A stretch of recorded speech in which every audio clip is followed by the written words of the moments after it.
करण भैया, हो गई ना बात खत्म? निकाल दिया ना उसे जॉब से और आपने उसका हिसाब कर दिया ना? फिर अब मुझे उसके बारे में इस घर में ना कोई बात करनी है और ना ही सुननी है।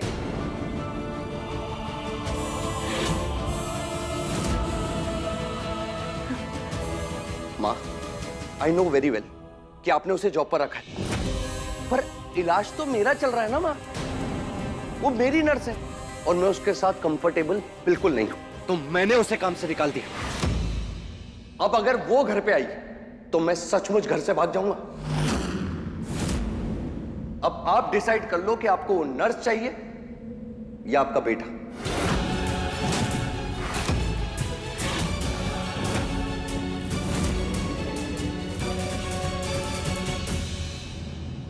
अभिमन्यु बेटा, तू कैसी बातें कर रहा है?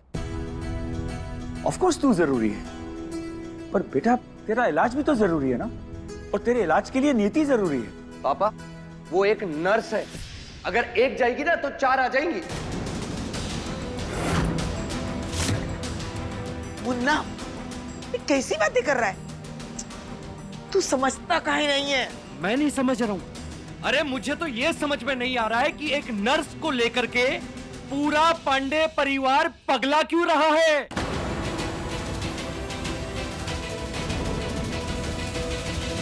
करण, नियति कहाँ है? करण, मैंने तुमसे कुछ पूछा है, नियति कहाँ है? मां, आप तो मुझे अच्छे से जानती हैं। मेरे बोलने से पहले आप मेरी मन की बात जान लेती है ना। आप ऐसा कोई काम नहीं करेंगे जिससे आपके मुन्ना को तकलीफ पहुंचे। अब प्लीज ये नर्स पुराण को यही खत्म करते हैं। निकाल दिया मैंने उसे जॉब से बाहर। और वो सिर्फ नर्स है, मेरी पत्नी नहीं है कि आप सब इतना स्ट्रेस ले रहे हैं। करण, हमने तुमसे कुछ पूछा है, नियति कहाँ है? मां, मैं यहां खड़ा हूं, आप मुझसे बात कीजिए ना और खत्म कर दीजिए इस टॉपिक को प्लीज। अभिमन्यु, ऐसी कोई बात नहीं है बेटा, चल तू अंदर चल। अंदर चल। करण,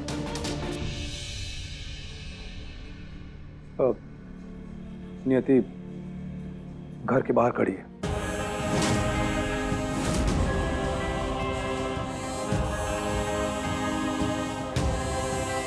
करण भैया, मैंने कहा था ना कि उसको घर पे नहीं लाना है, उसके बाद भी। भाई मेरी बात सुन, एक बार घर वालों के सामने बात हो जाती तो बड़ा अच्छा रहता ना। तुम समझ मेरी बात को। पर मुझसे बात हो तो गई थी ना, वो काफी नहीं है। और ऐसा क्या है उस नर्स में? अरे मेरे को समझ में नहीं आ रहा है कि उसने ऐसा किया क्या है। माँ, उसने झाड़ फूक किया है क्या कि सबके सब पागल हो रहे हो उसके पीछे? एकदम चुप मुन्ना। मां, अब तेरे मुंह से एक शब्द और नहीं निकलेगा, सुना तूने? चुपचाप यहां बैठ जा। मनोरमा जी, मत भूलिए कि हमारा बेटा बीमार है। बहुत बर्दाश्त कर ली बीमारी के आड़ में इसकी बदतमीजी, अब और नहीं मुन्ना।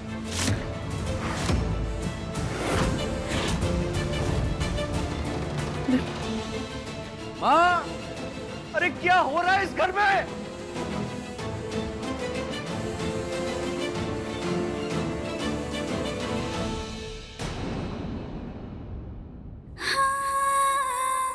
ये सोचा नहीं था कि ऐसा भी होगा।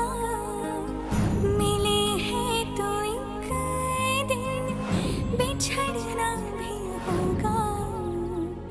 तेरी मेरी राहें जुदा I love you. ना होती अगर तुम ना होती, अगर तुम ना होती हमें और जीने की चाहत ना होती, अगर तुम ना होती, अगर तुम ना होती।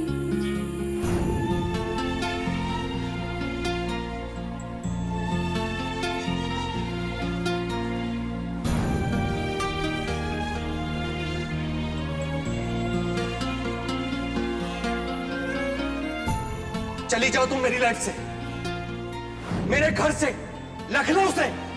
Get lost. तुम्हारी शक्ल से भी नफरत है मुझे। I hate you.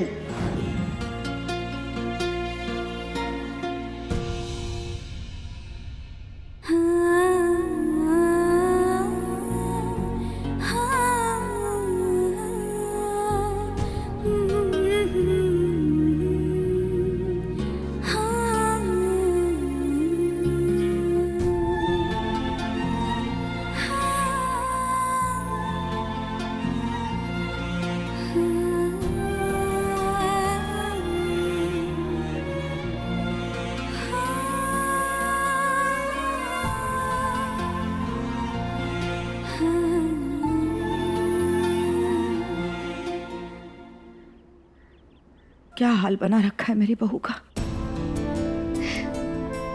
जिसे तुझे पूरी जिंदगी संभालना चाहिए तकलीफों से, वही तुझे सबसे ज्यादा तकलीफ दे रहा है।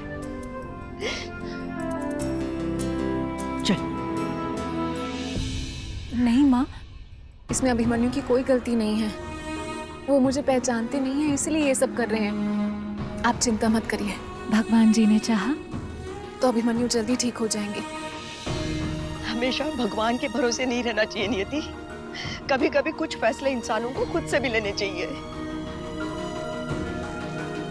तू चल अंदर, कपड़े बदल ले वरना बीमार पड़ जाएगी। नहीं माँ, अभिमन्यु अंदर होंगे, वो मुझे देखेंगे तो नाराज हो जाएंगे। नहीं होने दे नाराज। बेटी बनाकर लाई हूं तुझे इस घर में। जितना घर उसका है ना नियति, उतना ही तेरा भी है। अब मैं अपने बेटे को मनमानी करके तुझे और परेशान नहीं करने दूंगी। चल मेरे साथ। नहीं माँ। नियति, चलो मेरे साथ।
नियति के चरित्र पे उंगली उठा रहा है। इस एहसान फरामोश लड़के को पता चलना चाहिए कि तूने इसके लिए क्या कुछ नहीं किया है। आओ नियति।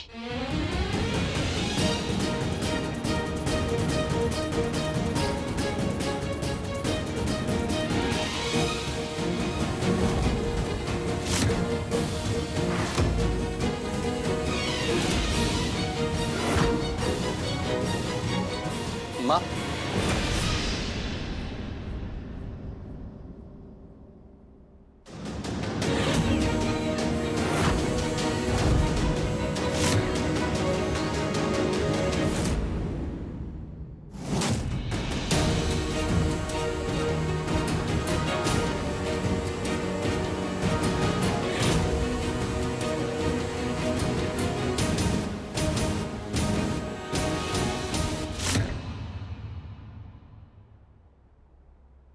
तुम अंदर जाकर कपड़े बदल कर बाहर आओ, मैं यहाँ इंतजार कर रही हूँ। माँ, आप क्या करने जा रही हैं? उसकी चिंता तुम मत करो नियति।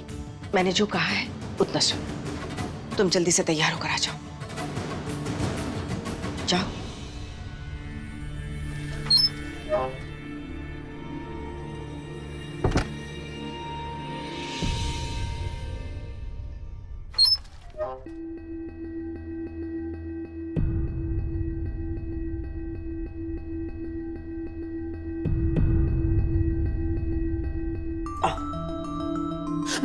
माँ, माँ आपके मन में क्या है? आप मुझे कहाँ लेकर जा रही हैं? क्या करना चाहती हैं आप? मैं अपनी गलती को सुधारना चाहती हूँ। बहुत बर्दाश्त कर लिया तुमने। अब वक्त आ गया है कि अभिमन्यु को सच पता चल जाए। क्या? चलो। माँ एक सेकेंड, आप प्लीज ऐसा आप नहीं कर सकती। हम अभिमन्यु को सच नहीं बता सकते। उनका दिमाग स्ट्रेस हैंडल नहीं कर पाएगा, वो ये बर्दाश्त नहीं कर पाएंगे। उन्हें कुछ हो गया तो जो हो रहा है उससे बुरा और क्या होगा नियति? वो तुम्हें इस तरह भरे बाजार में बेइज्जत कर रहा है। वो नहीं, माना कि अभिमन्यु मेरा बेटा है, मुझे उसकी फिक्र है, पर तुम मेरी बहू हो और तुम्हारी इज्जत की चिंता करना भी मेरा ही काम है। मेरा मुन्ना जैसा भी है, पर आज तक उसने कभी किसी का दिल नहीं दुखाया, किसी के दिल को ठेस नहीं पहुंचाई, और तुम पत्नी होते हुए वो तुम्हें इस तरह बेइज्जत। नहीं, अब उसे सच का सामना करना होगा नियति। चलो नियति। नहीं माँ, इस वक्त सच से ज्यादा खतरनाक अभिमन्यु के लिए और कुछ नहीं है। क्या मैं नहीं चाहती कि अभिमन्यु मुझे अपनाए? क्या मैं नहीं चाहती कि मेरा पति मुझे प्यार करे? क्या मैं नहीं चाहती कि हम दोनों अच्छी शादीशुदा जिंदगी जिए? पर मैं चुप हूं ना माँ, क्योंकि इस वक्त अभिमन्यु की जिंदगी से ज्यादा जरूरी और कुछ नहीं है। आप मेरी चिंता मत कीजिए। मेरे साथ जो हो रहा है मुझे मंजूर है। ये मेरी तपस्या का हिस्सा है। तपस्या करके क्या मिल रहा है तुझे? मिलेगा ना माँ। जब अभिमन्यु को सब कुछ याद आ जाएगा ना, आप देखिएगा, सबसे ज्यादा सुख मुझे अभिमन्यु से ही मिलेगा। अभिमन्यु मेरी जिंदगी में खुशी की वजह बन सकता है, दुख की नहीं। तो इसीलिए प्लीज अभिमन्यु को सच के बारे में बताने का आप सोचिएगा भी मत, प्लीज माँ। नहीं, आज मैंने उसे सच बताने का फैसला किया है। आज उसे तुझे अपनाना ही होगा। जब वो इतना गुस्सा, इतनी नाराजगी बर्दाश्त कर सकता है ना, तो आज वो ये सच भी बर्दाश्त कर लेगा। नहीं, आओ नियति।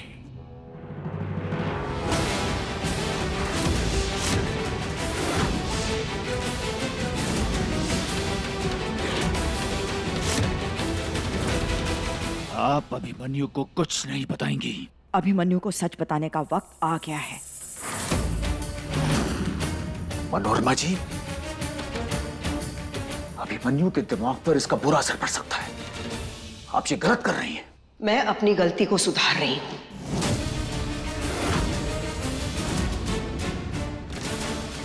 मनोरमा जी, नियति, मनोरमा जी सुन रही हैं आप? माँ प्लीज। ए बहू, देखो बात को इतना ना बढ़ाओ कि बात हाथ से निकल जाए। बात हाथ से निकल चुकी है अम्मा।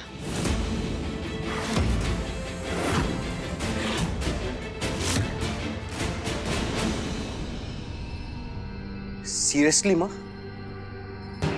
इस नर्स के लिए आप सब ऐसे स्ट्रेस ले रहे हैं जैसे पता नहीं ये कहीं की महारानी हो। She is just a nurse. तमीज से बात कर मुन्ना, पत्नी है वो तेरी।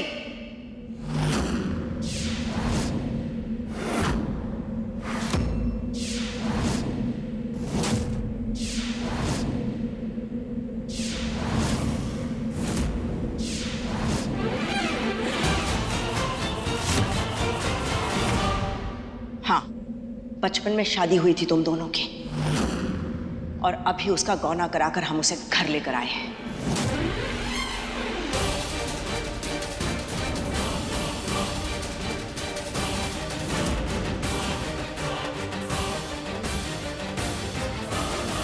बीस साल से खोज रहे थे हम इसे, लेकिन ये तुझे मुंबई में मिली।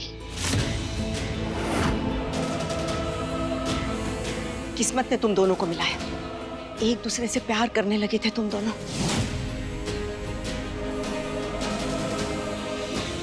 तू दीवाना था मुन्ना, इसका दीवाना। लेकिन तू अपनी याददाश्त खो चुका और इसे भूल गया, और तब से लेके आज तक तू इसकी बेइज्जती कर रहा है। लेकिन ये बेचारी बच्ची तेरी हर हरकत इसलिए बर्दाश्त कर रही है क्योंकि ये तेरी पत्नी है मुन्ना, ये तेरी पत्नी है।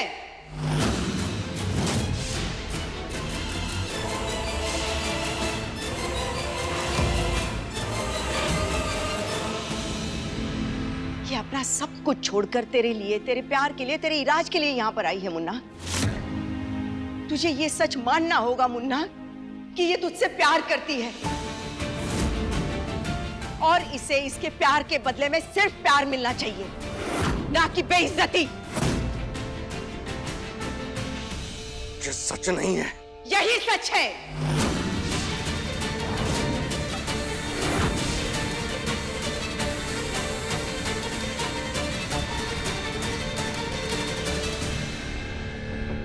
तू लखनऊ से आने के बाद नियति को भूल गया और इसने तो अपने बारे में सोचना ही छोड़ दिया मुन्ना।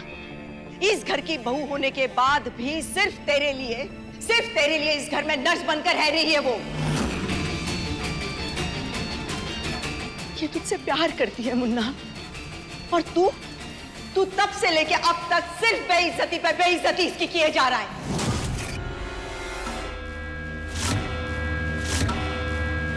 और इसी के लिए सुलोचना ने तुझे थप्पड़ मारा मुन्ना, और बहुत सही थप्पड़ मारा।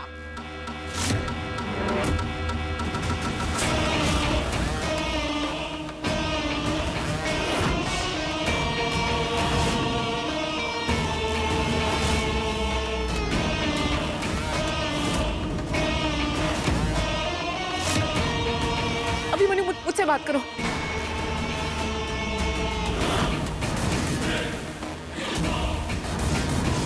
बचपन में शादी हुई थी तुम दोनों की और अभी उसका गौना कराकर हम उसे घर लेकर आए हैं, लेकिन तू अपनी याददाश्त खो चुका और इसे भूल गया। और अभी उसका गौना कराकर हम उसे घर लेकर आए हैं। नहीं। हाँ, अभिमन्यु क्या हो रहा है? अभिमन्यु ठीक हो ना? बेटा, अभिमन्यु अभिमन्यु बेटी क्या हुआ उसको देखो। अरे को डॉक्टर को बुलाओ। अभिमन्यु की उठो। अभिमन्यु मुन्ना अभिमन्यु अरे बेटा क्या हुआ? कोई डॉक्टर आनंद को बुलाओ।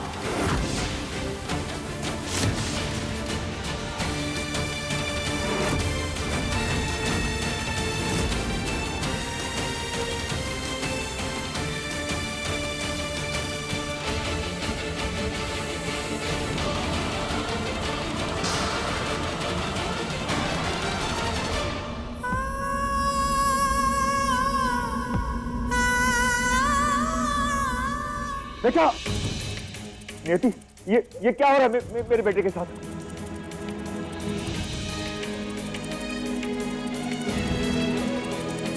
नियति बोलो बेटा, बेटा कुछ तो बोलो। Elevated systolic pressure, body is going into scissor.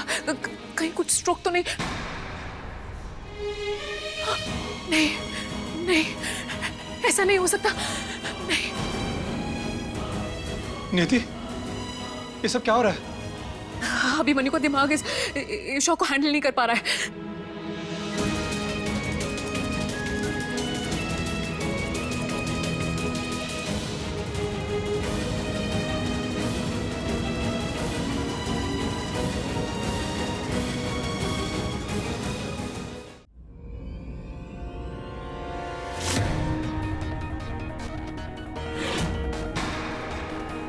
Anand, thank God. आनंद देखो ना अभिमन्यु को क्या हो गया? अभिमन्यु बेटा देखो ना।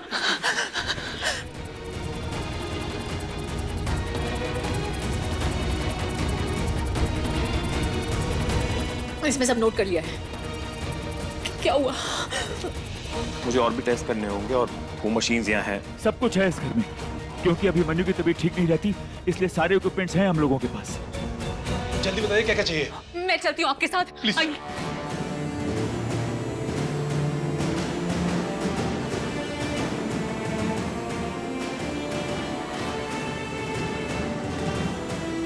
आप लोग प्लीज यहाँ से हटिए प्लीज। अभिदी प्लीज आप इसे यहाँ लगा दीजिए जल्दी।